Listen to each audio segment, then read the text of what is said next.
যদি এর মধ্যে কিছু না হয় তাহলে আমরা বর্ডার সিল করবো, লক্ষ লক্ষ মানুষকে নিয়ে বর্ডারে যাব, সমস্ত খাদ্যদ্রব্য বন্ধ করে দেওয়া হবে। ত্রিপুরা গভর্নমেন্ট ইতিমধ্যেই ভালো স্টেপ নিয়েছে, তারা যত নার্সিংহোম হসপিটাল সব বন্ধ করে দিয়েছে। ওই এখানকার বিরোধী দলনেতা তিনিও বলেছেন যে স্টেপ নেওয়ার জন্য।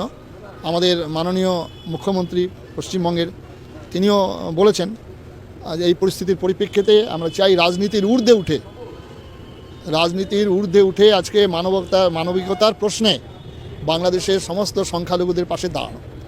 আমরা ইতিমধ্যেই সনাতন সংস্কৃতি সংসদের পক্ষ থেকে আমরা এসেছি। আমরা বিভিন্ন মঠ, ইনি গৌড়ীয় মঠের পশ্চিমবঙ্গের সম্পাদক, আমি ভারত সেবাশ্রম সংঘের কর্মী। আমরা আশ্রমের পক্ষ থেকেও আমাদের প্রধান সম্পাদক ইতিমধ্যেই দিল্লিতে প্রধানমন্ত্রী স্বরাষ্ট্রমন্ত্রী দপ্তরে জানিয়েছেন ব্যবস্থা নেওয়ার জন্য। আমরা অপেক্ষা করছি আরও 3-7 দিন, যদি এর মধ্যে মহাপ্রভু এই চিন্ময় প্রভুর যদি মুক্তি না হয় তাহলে আমরা বর্ডারে লক্ষ লক্ষ মানুষকে নিয়ে উপস্থিত হব।